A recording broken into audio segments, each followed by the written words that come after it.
cuartos encuentros, con la intervención de don Pedro Martín Baños, que es doctor en Filología por la Universidad de Deusto y actualmente es profesor del Instituto Carolina Coronado en Almendralejo. Ha trabajado fundamentalmente en el área del humanismo latino y vernáculo, con dedicación especial a la retórica y las cartas, me por aquí, a los epístolas, y a la figura de Antonio de Nebrija. Es autor de La Pasión de Saber, vida de Antonio de Nebrija, publicada en el 2019, y de numerosas publicaciones de libros y artículos sobre el humanismo renacentista y en especial sobre la figura que nos ha traído hoy aquí, Antonio de Nebrija. La idea de su conferencia, La Biblia Políglota Complutense sin Nebrija, es enfrentar los estudios bíblicos nebricenses a la magna obra en la que el humanista participó, pero de la que se apeó finalmente, aunque Nebrija siguió en contacto con los biblistas de Alcalá, escribiendo un conjunto de anotaciones que vieron la luz solo parcialmente. Sabemos, de forma indirecta, que Nebrija se jactaba de tener escritas más de 5.000 anotaciones, que en la ponencia se pondrán en relación con la posibilidad de que tuviese recogido un cuerpo de traducciones alternativas a la Vulgata, que de vez en cuando se deslizan en las citas que realiza en distintas obras. Adelante. Sí, buenas tardes. ¿Se escucha bien? Sí. Muchas gracias a la organización por haberme invitado. Cuando les propuse el título con el que les voy a abrir, creo que lo di al revés. En lugar de la Biblia políglota sin Nebrija, en mi mente estaba Antonio de Nebrija sin la políglota. Es una estupidez porque al fin y al cabo voy a hablar más o menos de lo mismo. Es decir, de los estudios bíblicos de Nebrija, que le granjearon un encontronazo con la Inquisición que quisiera explicar, y al mismo tiempo voy a hablar de ese encontronazo con la Inquisición y también de por qué Nebrija decidió apearse de una gran empresa que patrocinaba su protector, que era Cisneros, que es la políglota, la Biblia Políglota Complutense. Voy a intentar ser muy claro y voy a descender a las catacumbas. Yo mismo soy consciente de que la Biblia es una gran desconocida. Yo estoy trabajando en estos asuntos de los estudios bíblicos de Nebrija, pero hasta que no me metí en ello, pues yo sabía de la Biblia lo que cualquiera seguramente, ¿no? Entonces voy a intentar ser clarito para ver si se captan bien las ideas de qué supone estudiar la Biblia, por qué alguien como Nebrija, qué es lo que estudiaba y por qué alguien como Nebrija pues remontan un proceso inquisitorial por hacerlo, ¿no? La primera idea es que la Biblia no existe como tal, si existe evidentemente, no existe una versión original única de la Biblia. No existe. Todos los acercamientos que hagamos a la Biblia son siempre acercamientos a versiones de la Biblia. Por ejemplo, esto sería el texto que actualmente se maneja por la Iglesia, está sancionado por el Papa Pablo II, nada menos, y es el texto en vigor en latín. Este texto, hoy en día, es el que está en vigor, como digo, hoy en día se ha hecho con garantías científicas, y lo mismo en el siglo XVI hubiera procurado un proceso inquisitorial también, ese mismo texto, ¿no? Las razones vamos a intentar explicarlas a lo largo de la charla. Es una página cualquiera de una Biblia en castellano y todos hacemos lo mismo cuando necesitamos mirar la Biblia, cogemos una Biblia y miramos, pero lo que estamos haciendo siempre es acercarnos a una versión de la Biblia. La Biblia en castellano es una traducción, en latín es una traducción, pero ni siquiera las lenguas originales o las que podemos considerar como lenguas originales, que son, lo dijo antes el profesor Rico, el hebreo y el griego, ni siquiera en esos casos tenemos originales, textos originales que pudiéramos decir este es el verdadero texto de la Biblia. Todos son acercamientos a un texto que en principio está perdido o o está perdido o del que hay múltiples variantes, múltiples versiones. Esto de aquí sería, por ejemplo, pues el inicio de la Biblia, el Génesis, en hebreo. En líneas generales, la idea es que el Antiguo Testamento está escrito en hebreo, en líneas generales, luego hay algún pasaje también en griego, hay algunas frases en arameo, la lengua que probablemente hablaba Jesús, pero en principio podemos decir que los libros, genéricamente los libros del Antiguo Testamento están escritos en hebreo. El Nuevo Testamento, esto es el Testamento de Juan, está escrito en griego, salvo alguna cosilla que estaba en latín, en principio está escrito en griego.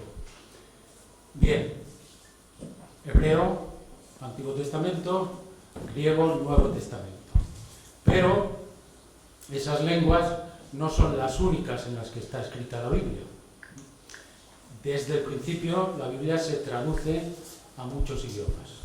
Uno va a ser el latín, la lengua que se maneja en Occidente, la Biblia que se maneja en Occidente es la Biblia en latín, pero no va a ser la única tampoco. En el área mediterránea en la que viven los judíos, el hebreo, lengua original del Antiguo Testamento, es una lengua que se pierde. De hecho, el hebreo que se habla actualmente en Israel es una resucitación de una lengua que se perdió. Los judíos hablaban las lenguas de los lugares donde estaban ubicados, aunque es verdad que tenían como referencia la lengua culta, sacra, en los textos. Lo aprendían en las escuelas, lo siguen aprendiendo en las escuelas, pero no era una lengua de uso cotidiano. Entonces, en el área mediterránea, la primera gran traducción de la Biblia es al griego, completa. Es lo que se llama la Septuaginta. Esto sería es una edición que se ha hecho en castellano, pero traducida desde el griego, que a su vez es una traducción del hebreo.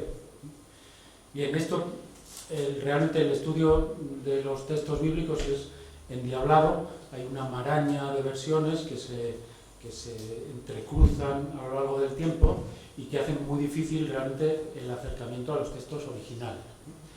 El título de Septuaginta, 70, tiene que ver con la leyenda de que el rey Ptolomeo en Egipto encargó la traducción de la Biblia completa, la parte del Antiguo Testamento, al griego.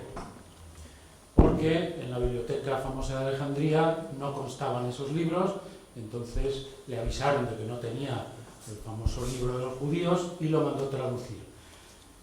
Según la leyenda, que intentó justificar esa traducción, el rey encargó a 73 traductores la traducción, los encerró en sendas habitaciones y el resultado fue el de la traducción idéntica de los 73 cuando salieron.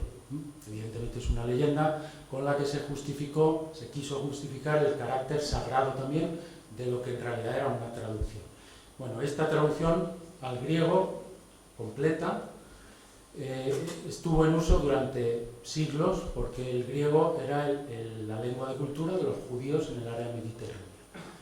Aparte del latín, al que vamos a llegar, hubo otras muchas traducciones. Esto es una página de uno de los manuscritos más antiguos, está en griego, de esa traducción que acabamos de decir. Esto es el Génesis que hemos visto antes en hebreo, pero en la primera página en griego. Una traducción antigua, muy antigua. Se tradujo al arameo, hay un corpus de traducciones al arameo. Se tradujo al siriaco, una lengua próxima también al arameo, con un alfabeto endiablado. Incluso se tradujo al árabe, cosa que puede llegar a sorprender, pero el árabe, la cultura árabe, considera la Biblia también un texto sagrado, con lo cual se tradujo además de forma temprana. Y se puede acceder a la traducción en castellano de la Biblia traducida al árabe. Esto podría parecer que nos vamos perdiendo en traducciones y al final deberíamos ser el original y ya está. pero no es tan sencillo, el asunto no es tan sencillo. Antes de abordar intentar explicar ese asunto, la maraña de las versiones, tenemos el latín, que es lo que interesa en Occidente, porque efectivamente en el mundo occidental la lengua, el griego, se separa en dos mitades, el mundo romano, y el mundo occidental se va a quedar con el latín, va a perder el contacto con el griego. El hebreo se sigue manteniendo porque hay comunidades judías por toda Europa. No es una lengua hablada, pero sí es una lengua de cultura. A 2 pasos de una iglesia hay una sinagoga y hasta que son expulsados en 1492 el contacto con ellos puede ser fluido. Nebrija, por ejemplo, sabemos que ese contacto antes de 1492 lo inició y aprendió algo de hebreo, probablemente de gente cercana. Bueno, este es San Jerónimo en un cuadro posterior. A San Jerónimo le encarga el Papa Dámaso la unificación de la Biblia en latín. En el área mediterránea ya se había traducido muchas veces la Biblia al latín. Y el Papa Dámaso quiere que la multiplicidad de versiones que hay se llegue a una unificación, y el encargo se hace a San Jerónimo en el siglo IV. San Jerónimo hace la traducción de algunas partes, la revisión de otras, en fin, hace una versión que viene a sustituir la maraña que había de traducciones que en todo ese mundo del Mediterráneo, incluida África, el norte de África, se estaba manejando de la Biblia. Era la manera en la que accedían al texto de la Biblia, porque era la lengua de cultura, el latín. Bien, esa Vulgata, que es como se denomina actualmente a la traducción que hizo San Jerónimo, con el correr de los siglos se convierte en el texto canónico de la Biblia en el mundo occidental. El griego se pierde prácticamente, hasta el Renacimiento no se recupera, y el hebreo existe, pero existe en comunidades segregadas, no hay una fluidez de contacto entre cristianos y judíos, y entonces el hebreo está ahí, al alcance de cualquiera que quisiera interesarse por él, pero lo normal es que ese interés no existiera. La Biblia, el acercamiento a la Biblia en todo el mundo occidental, desde el siglo IV hasta muchísimo después, se hace en latín, y en esa traducción que hace San Jerónimo. San Jerónimo tiene como referencia la traducción griega que hemos citado antes, pero porque era la que se difundía, la que estaba en uso fundamentalmente en el área mediterránea, la del griego, pero también aprende hebreo, se traslada a Jerusalén y hace algo que luego a Nebrija le gustará mucho y que él recuperará, que es volver al hebreo. En lugar de tener solamente el griego como referencia, para inspirarse en el latín, en las traducciones que se hacen, como ven, son todo traducciones de traducciones de traducciones. Pues San Jerónimo va a los rabinos, a las fuentes originales para el Antiguo Testamento y retraduce, en parte por lo menos, al latín. Esa es la versión de la Vulgata. Bueno, el asunto es complicado por lo siguiente. Este de aquí es uno de los primeros ejemplares, que otra de las cosas que no he citado es que la Biblia es un conjunto de libros y no son siempre iguales. Y de hecho, el origen de los libros, que además el plural Biblia es así, los libros, el origen de esos libros eran antiguamente rollos. No existía un volumen, sino que eran libros separados. Aquí está el libro de Isaías, aquí está el libro de cualquiera de ellos, el Génesis, ¿no? Se difundían en ciclos, pero, por ejemplo, en esa ilustración que hay ahí, que es la primera página de ese volumen enorme, en el que tenemos por vez primera reunidos los textos de la Biblia de la manera más o menos acostumbrada. El Antiguo Testamento, con una serie de libros, no entran todos siempre en el canon, y el Nuevo Testamento. Lo normal era tener, como digo, o ciclos, diversos libros juntos, o libros desperdigados. Y por supuesto, Antiguo Testamento por un lado y Nuevo Testamento por otro. En esta época se reúne, esto se llaman pandectas, se reúne el corpus completo de la Biblia, tal como, digamos, lo entendemos hoy. Cuando hojeamos una Biblia estamos acostumbrados a Génesis primero, una serie de libros, y luego al final llegas al Nuevo Testamento. Bueno, pues esto no es el origen en siglos anteriores era otra cosa. A partir del siglo VIII, IX, se crean estos volúmenes a los que estamos acostumbrados, y en esa ilustración, como decía, se puede ver al escriba Esdras o Ezra con un mueble en el que están depositados los libros. Antiguamente se solían tumbar en lugar de ponerse en vertical, y eso es la Biblia. Y para ellos la Biblia eran libros distintos, no un volumen solo. O sea que incluso en el propio volumen de las pandectas la ilustración alude a lo que tenían ellos por costumbre, que era que los libros llegaran de manera diferente. Bueno, para intentar simplificar un poco la maraña de traducciones, retraducciones, he tomado un esquemita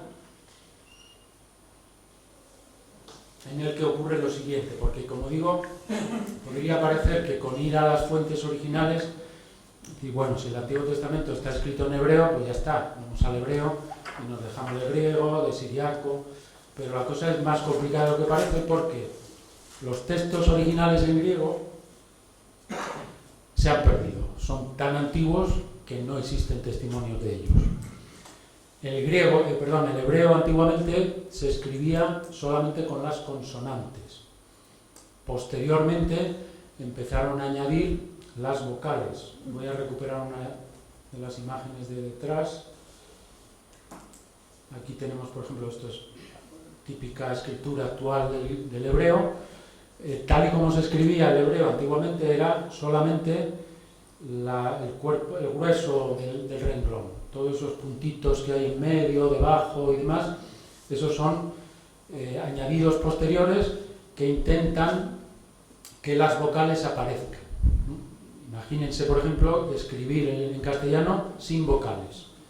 La C y la S sería casa, pero también cesa, cosa, es decir, es un sistema endiablado. Como el texto era sagrado y se transmitía de generación en generación, en principio se entendía, pero llegó un momento en que dejó de entenderse, especialmente en determinados pasajes. Y esto es un proceso muy posterior, las vocales y otros signos se añaden. Eso es lo que se conoce como el texto masorético, aprovechando las masoras, que son los comentarios que los rabinos iban haciendo al texto de la Biblia. Entonces, los textos originales, ojalá los tuviéramos, se han perdido. El texto consonántico antiguo tampoco existe. A ese nivel, si lo observan, tenemos, por ejemplo, los rollos del Mar Muerto, los famosos dos rollos del Mar Muerto, que efectivamente muestran un estadio antiguo de la Biblia, no tan antiguo como para ser los originales de verdad, es decir, estamos hablando de no solo siglos, sino incluso milenios de diferencia, pero antiguos, muy antiguos. Ahora, tampoco se conservan de manera completa, son ciertos rollos, esa manera de transmitirse los libros, algunos de algunos libros, algunos fragmentarios, parciales, es decir, no conocemos el texto original hebreo, realmente no se conoce.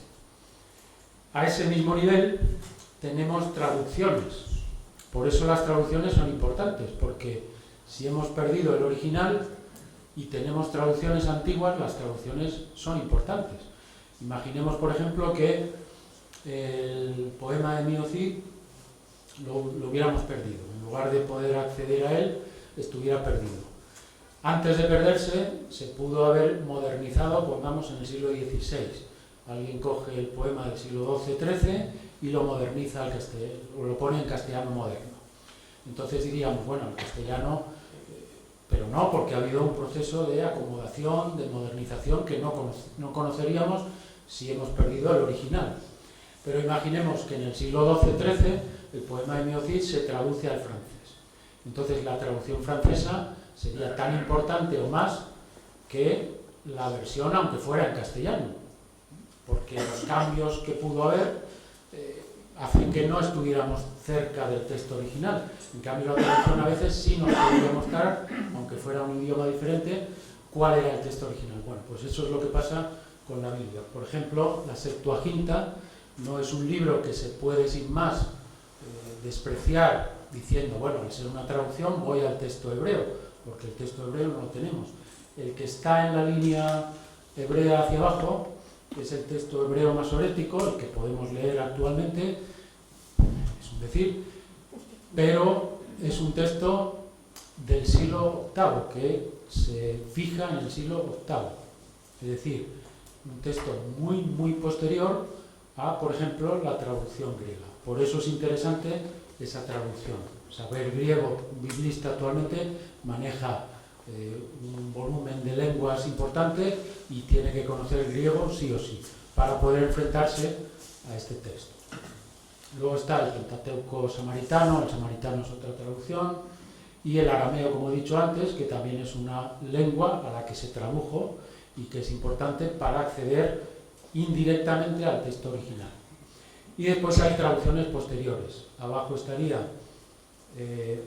directamente del griego, una antigua traducción latina, que es la que hemos dicho que el Papa le dice a San Jerónimo, bueno, hay tal disparidad que vamos a unificarlo. Entonces, la traducción latina de San Jerónimo es posterior a esa que se había hecho sobre el griego.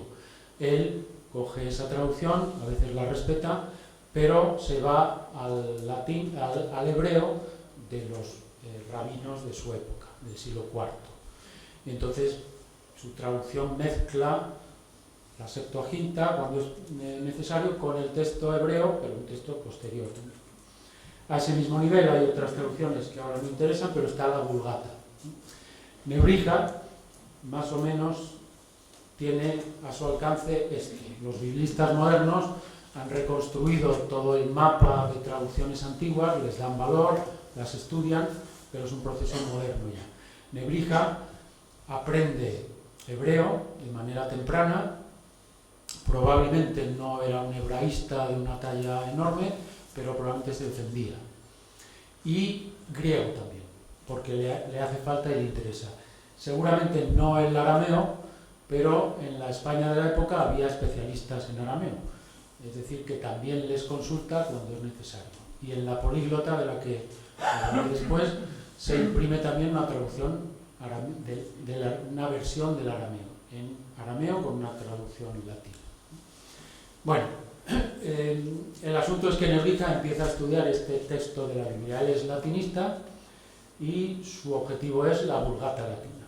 Como toda traducción, esto no lo inicia él, pero él toma ese testigo, como toda traducción, la traducción al latín que hizo San Jerónimo es perfectible, hay momentos en los que San Jerónimo se equivoca, o incluso errónea, y a eso se suma que a lo largo de los siglos, desde el siglo IV hasta el siglo XV, la Biblia se ha ido transmitiendo, de manuscritos primero, después de manera impresa.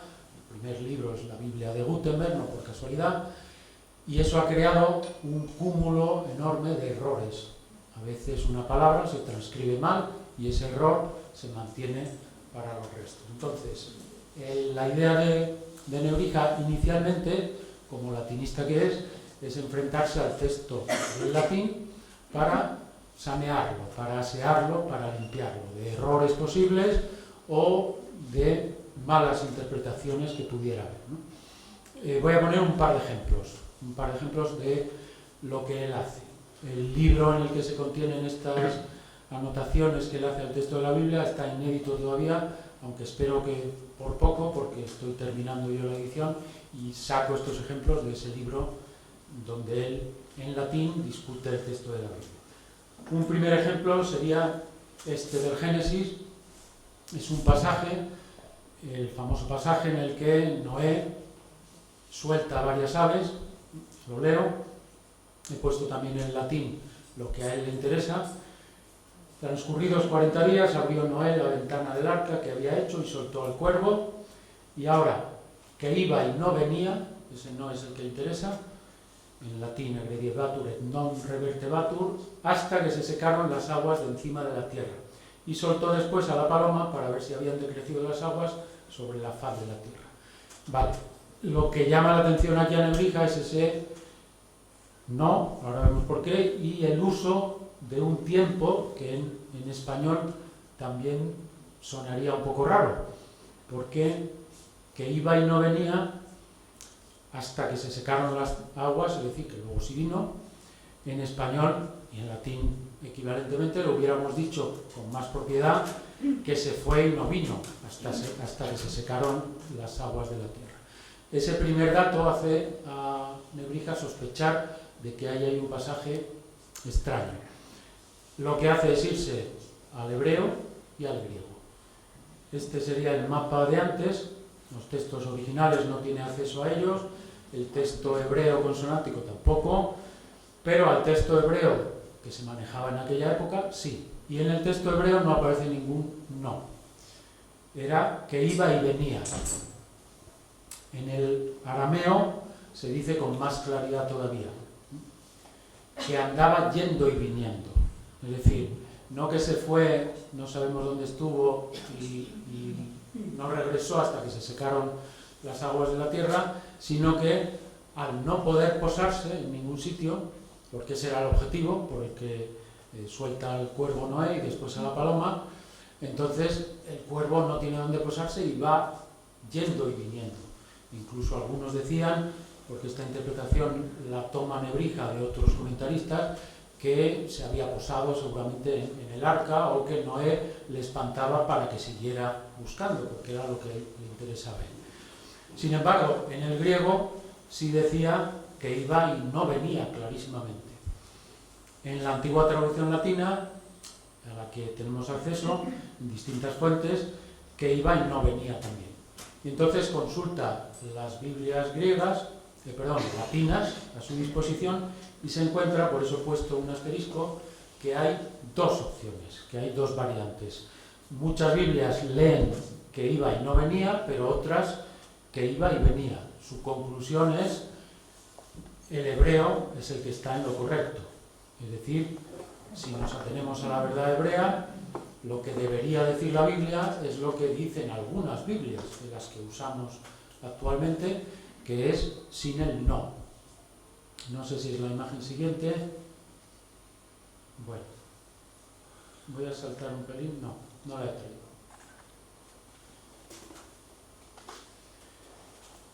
Me refería a otra, lo siento.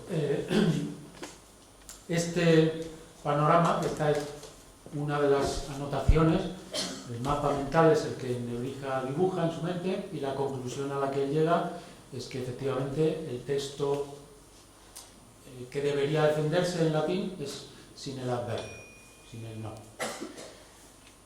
Este es el tipo de anotaciones que luego le granjea problemas con la Inquisición. Puede parecernos una estupidez, luego vamos a ver que tiene cierto sentido también, porque había gente a la que le molestaba que hubiera un no, que hubiera o no hubiera un no. Otro ejemplo, en la Biblia Políglota Complutense, lo traigo aquí, de la que luego quiero hablar. Esta es una página de la Biblia Políglota Complutense, la parte central es la versión en latín, la Vulgata. El cardenal Cisneros edita la Biblia en sus lenguas originales, aunque reserva el lugar central para la Biblia que él, como cardenal también, considera la Biblia central en el mundo occidental, es decir, el latín. Ese puesto central no es por casualidad. A su lado está el hebreo y al otro lado está el griego, la versión de la Septuaginta que hemos dicho, con una versión interlineal también en latín. Esa traducción está hecha directamente sobre el griego. Bueno, si lo traigo es porque es curioso que en este caso la políglota dio la razón a Nebrija. Y qui egrediebatur et no puso el no. A pesar de que en el griego la versión que se respeta es con el no, porque los manuscritos griegos tenían el no. Bueno, otro ejemplo de las anotaciones de Nebrija, esto es el diccionario que publicó en 1492, y ahí hay un error que él mismo comete en esta época, que es el de grafiar el nombre Débora, que sale un par de veces en la Biblia, como Délbora. Eso es lo que aparecía en las Biblias de uso cotidiano. Délbora. Vale. Esta Biblia, a la que creías me estaba refiriendo antes, es una de las Biblias que se manejaron en la propia Alcalá para hacer la Biblia políglota complutense. Sobreviven dos.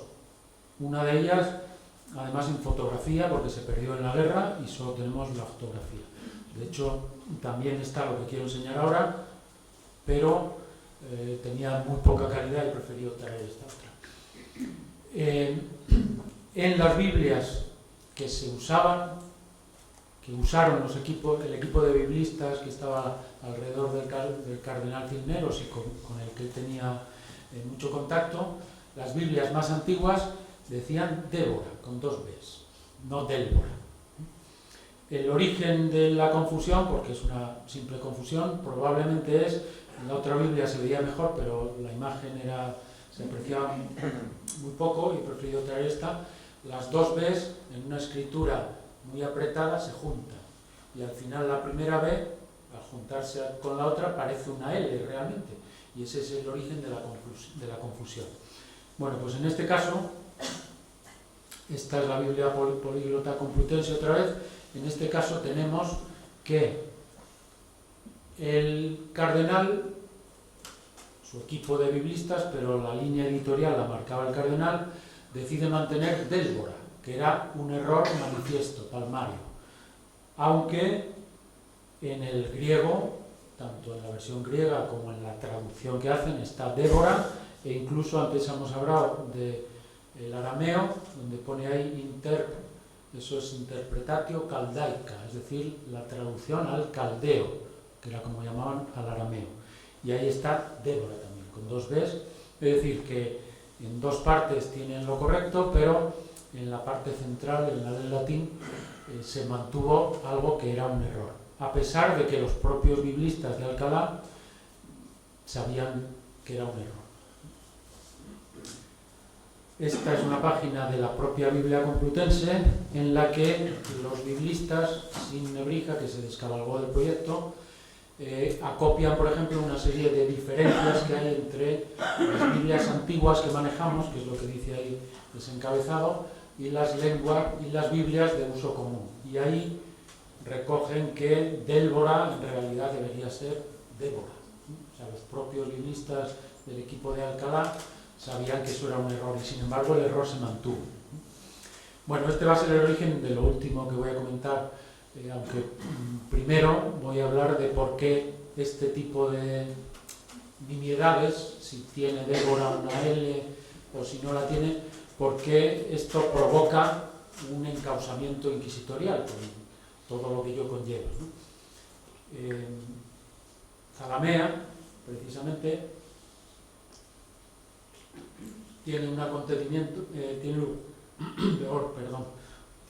lugar un acontecimiento muy importante en 1502, que es la reunión en el séquito de los reyes, que estuvieron aquí durante 15 días, agasajados por el maestre y evidentemente con Nebrija a su servicio.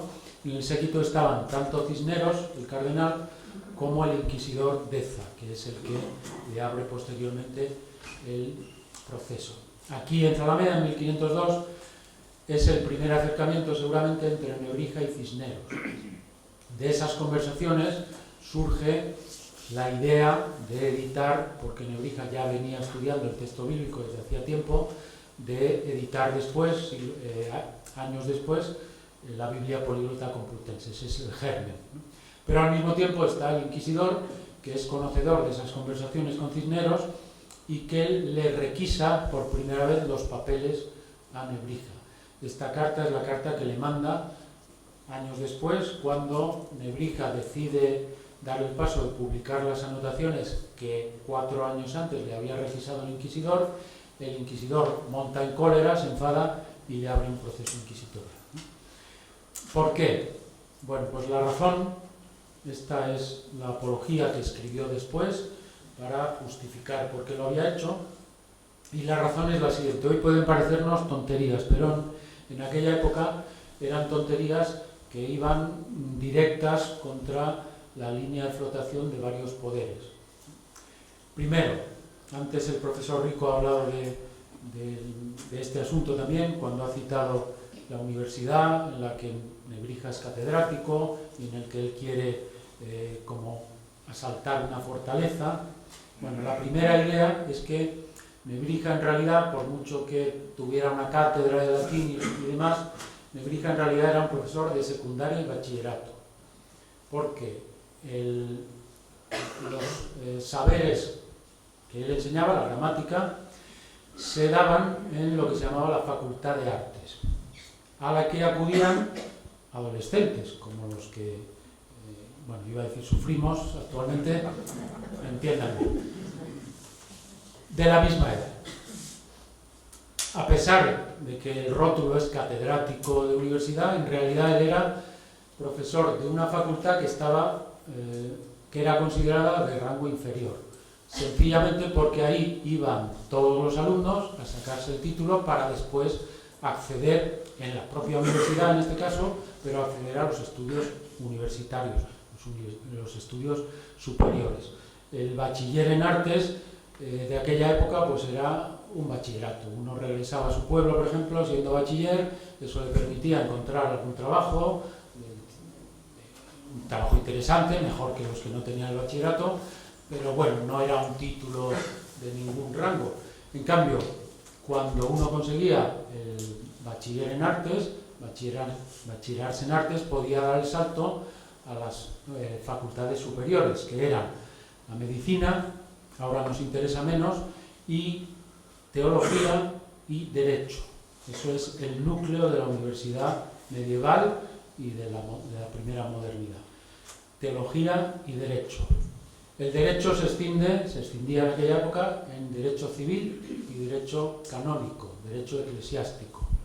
A veces se doctoraban in utroque iure, se llamaba, en ambos derechos, doctores en ambos derechos.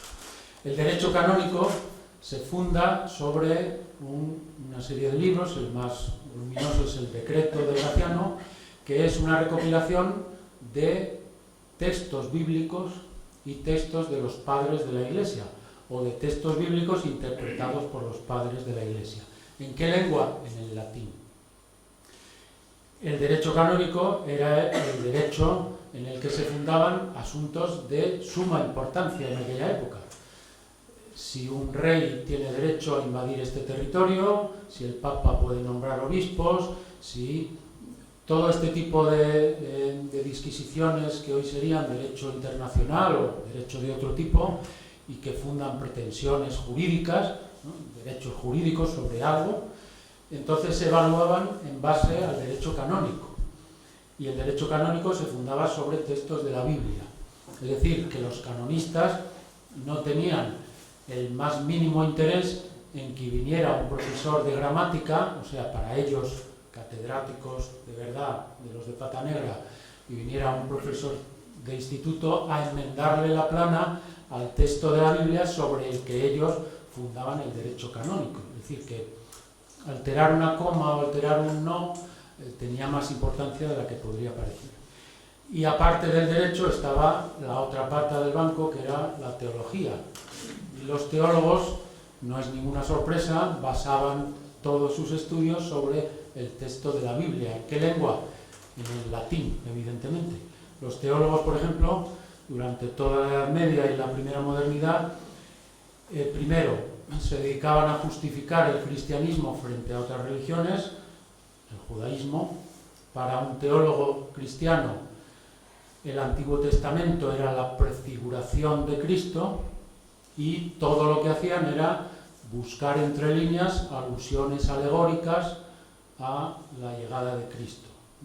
El ejemplo del cuervo de antes no es simplemente un sí o un no.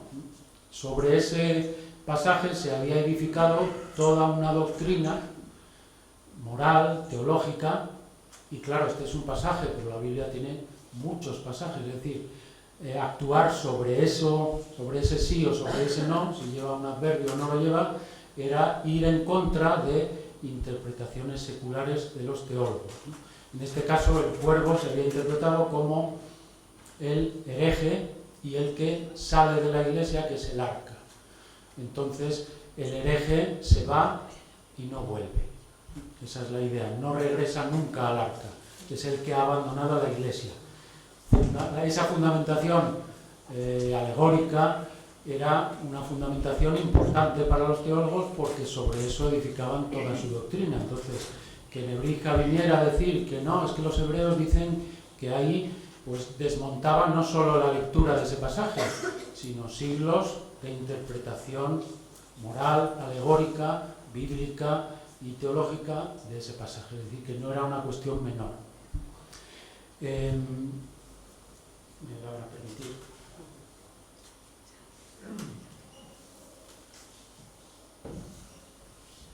En el otro lado de lo que estudiaban los teólogos estaba lo que hoy llamaríamos el control ideológico, es decir, era visión de los teólogos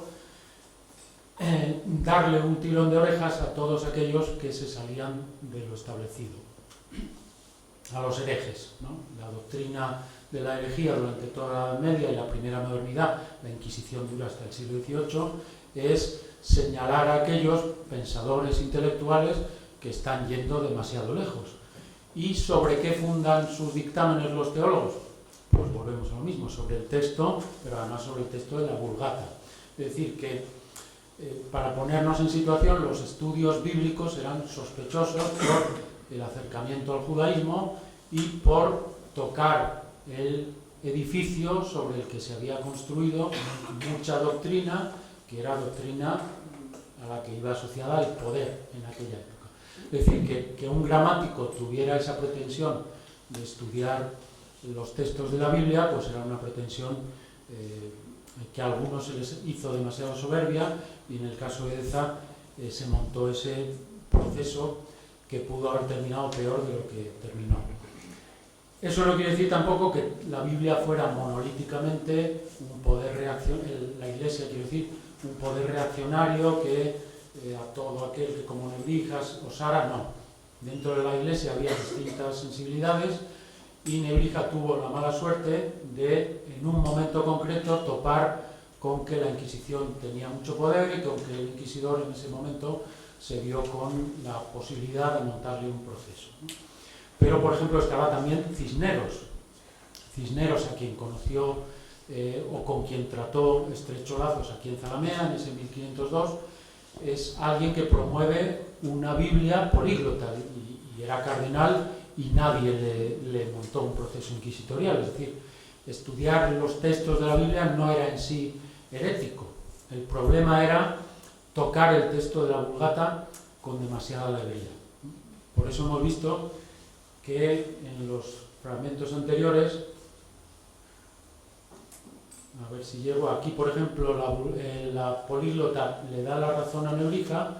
La razón es que probablemente había testimonios de peso, porque ya San Jerónimo había sospechado que a lo mejor, bueno, en cambio, en este otro caso, Cisneros dice, pues no, lo siento, pero eso no se toca.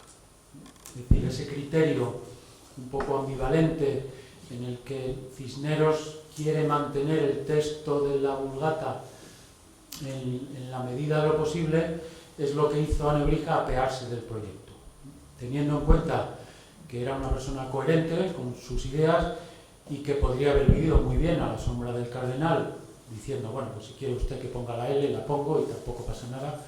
Sin embargo, él, por coherencia filológica, se apartó de ese proyecto y al final de la charla pues trata de ver cuál es el alcance real de los estudios de Nebrija. Él se apea, después del proceso inquisitorial, se apea de la políglota, que era una empresa editorial de fama posteriormente europea y que le podía haber reportado mucha fama, y además elige volver a las clases con esos adolescentes en lugar de estar dedicado a sus estudios bíblicos con el cardenal, pues lo hace por coherencia y lo hace porque la línea editorial del cardenal no le gusta. Es decir, él quería reformar el texto latino de la Biblia más. Lo que no sabemos es hasta qué punto. Y eso es lo que quiero en estos últimos minutos tantear un poco. Bueno, hay muchísimas obras que publica desde que se reintegra a las clases en Salamanca y le dice al cardenal: no me interesa la políglota, lo siento. Luego se desespera con Salamanca, regresa otra vez a Alcalá, pero no está en el equipo de los biblistas, aunque él va a acabar como profesor en Alcalá y en contacto con todos ellos y sin rencores con Cisneros de ningún tipo. Hay muchas obras, como digo, que él va publicando después, donde se ve claro que no ha dejado de estudiar la Biblia en ningún momento. Por ejemplo, esto es una de las lecciones con las que se clausuraba el curso en las universidades. Él es de los pocos profesores de aquella época que se tomó la obligación en serio, lo decían los estatutos, pero no lo cumplían la mayoría, o hacían una faena de aliño de 4 chorradillas al final y ya está, y él se lo tomaba en serio, y los 9 años que estuvo como maestro, como doctor sería hoy, en las distintas universidades, religiosamente al final del curso publicó un trabajito de investigación, ¿no? Entonces, en este, por ejemplo, dice que después de acabar, quedaba un par de páginas en el cuaderno y dice: me ha parecido oportuno para en lugar de dejar el espacio en blanco, añadir, y aquí se ve claramente que él sigue con esa idea de comparar el latín, el hebreo, el griego cuando haga falta, y hace en un par de páginas una comparación de distintos textos diciendo: yo creo que si el hebreo no miente, la Biblia latina nuestra está equivocada en estos puntos.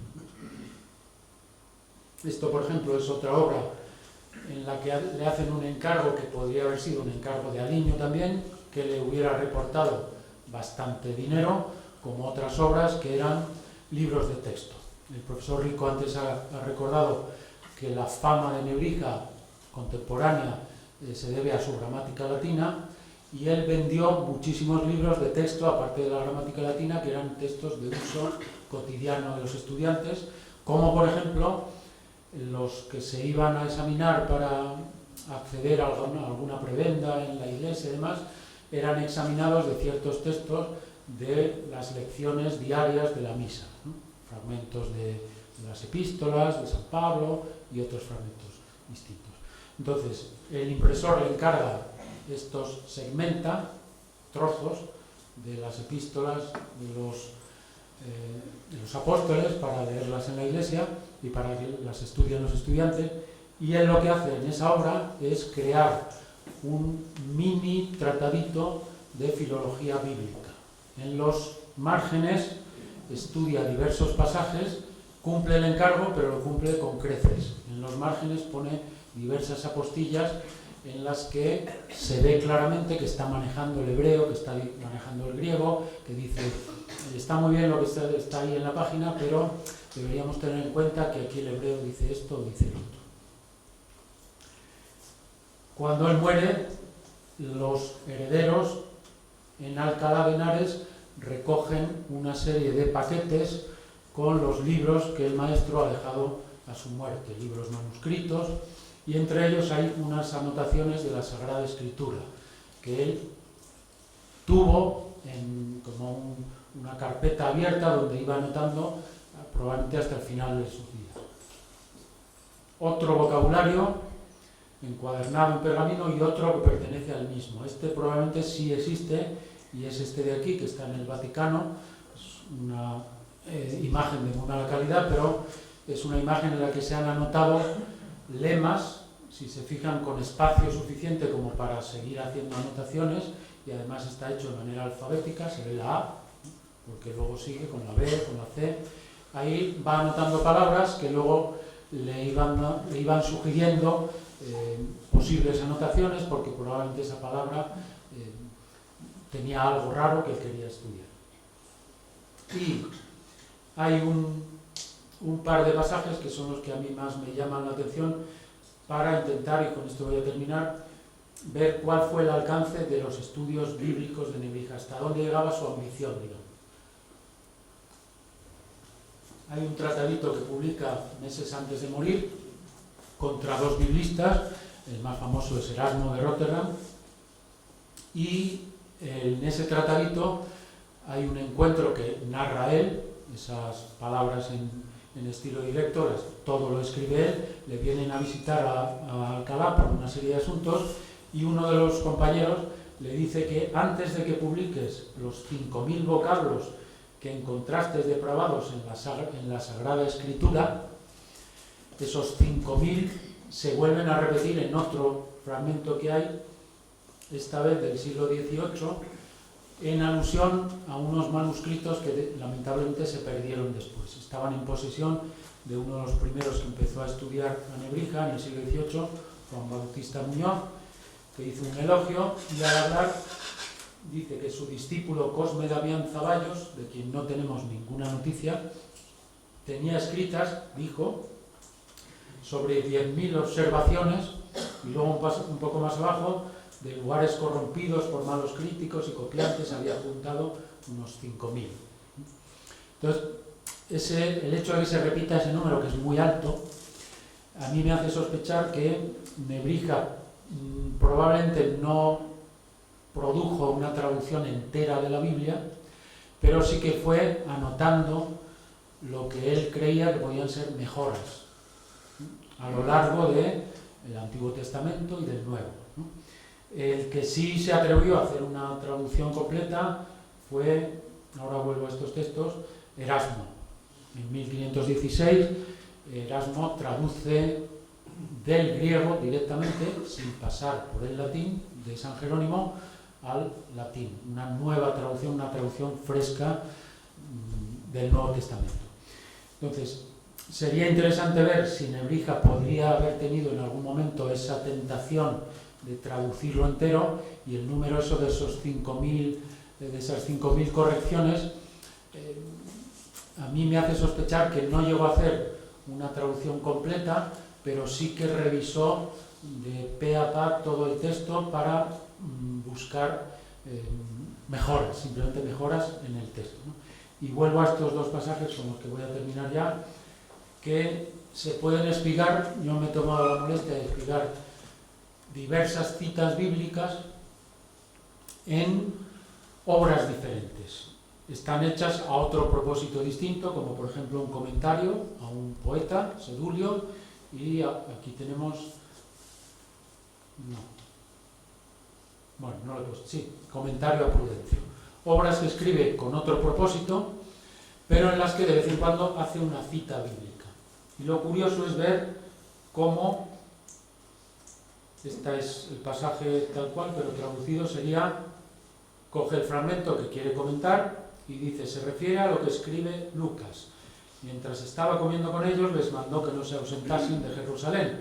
Y, aunque en griego no se lee con veskens, que sería comiendo, en comandita, sino conversando, y da el griego. Y algo parecido hace en otro comentario donde cita un texto de la Vulgata en el que mete dos leves cambios. En vez de hombre infeliz o miserable, él prefiere utilizar miser, mientras que la Vulgata utiliza infelis, o a corpore, a él le parece más preciso que de corpore. Es un cambio de preposiciones, pero está hecho queriendo. Evidentemente, si te atienes a la Vulgata y la pones, pero él hace ese pequeño cambio, ¿no? Abajo estaría lo que sería la traducción que hizo Erasmo, en el que se ve que claramente la segunda parte la ha cambiado del todo, y yo creo que Nebrija no llegó a dar ese paso de hacer una traducción completa, que probablemente hubiera sido un paso muy interesante, aunque frente a esa fecha de 1516, y con este dato termino ya, en el que Erasmo descuella como un gran biblista a nivel europeo, tenemos la fecha en la que estábamos antes, Zalamea 1502. En Zalamea, en 1502, cuando Erasmo era todavía un muchachito, Nebrija ya estaba estudiando el texto de la Biblia y diciendo, esto está bien, esto está mal. Y con esto he terminado.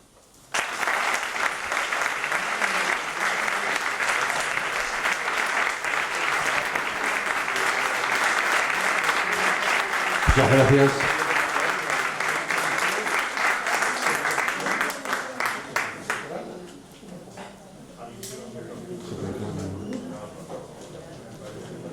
Bueno, si alguien del público quiere plantear alguna cuestión al profesor Martín Baños.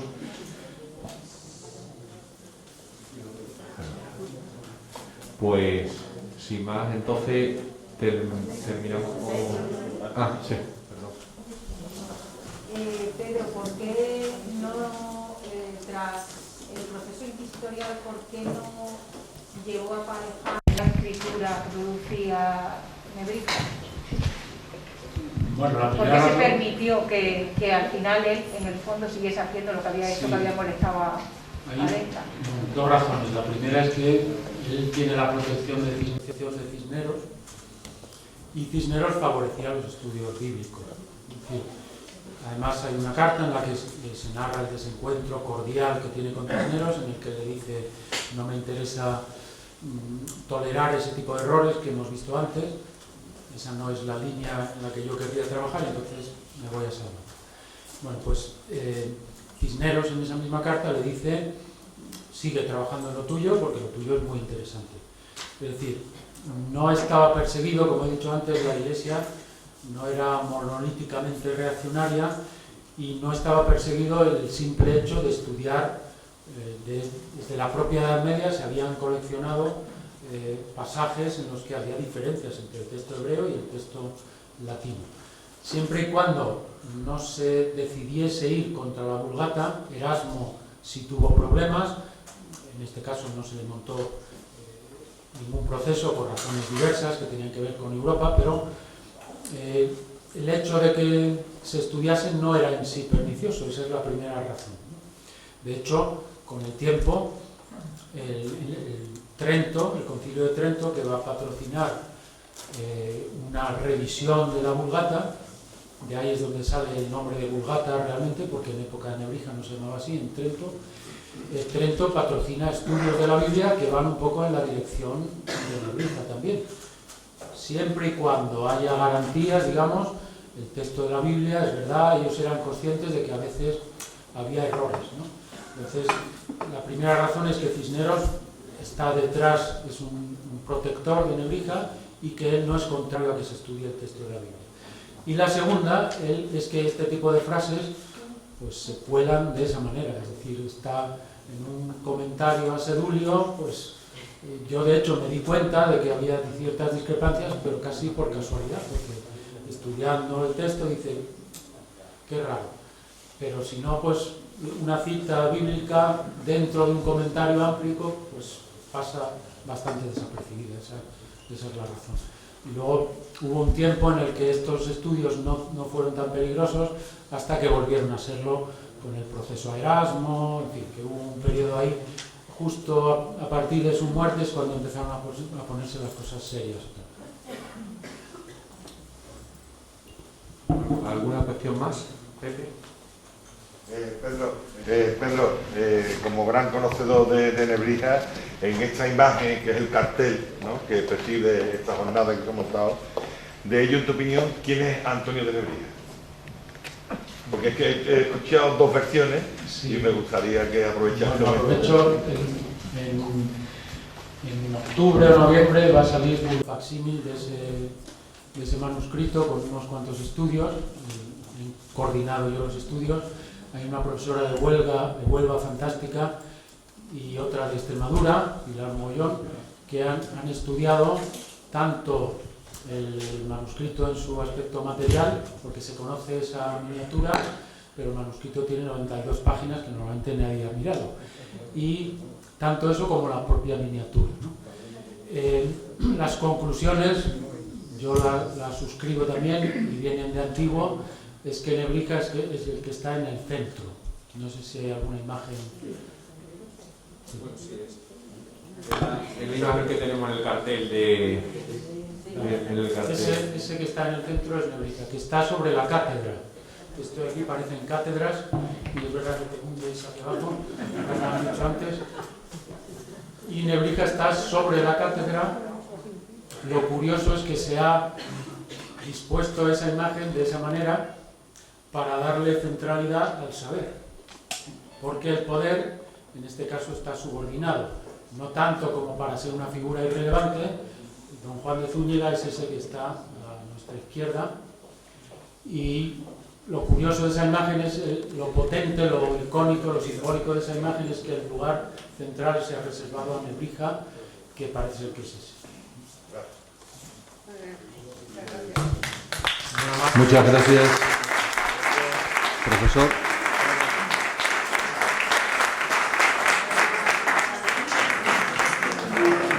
Y ahora, a continuación, para terminar la jornada de hoy, les recordamos que mañana por la mañana continuamos.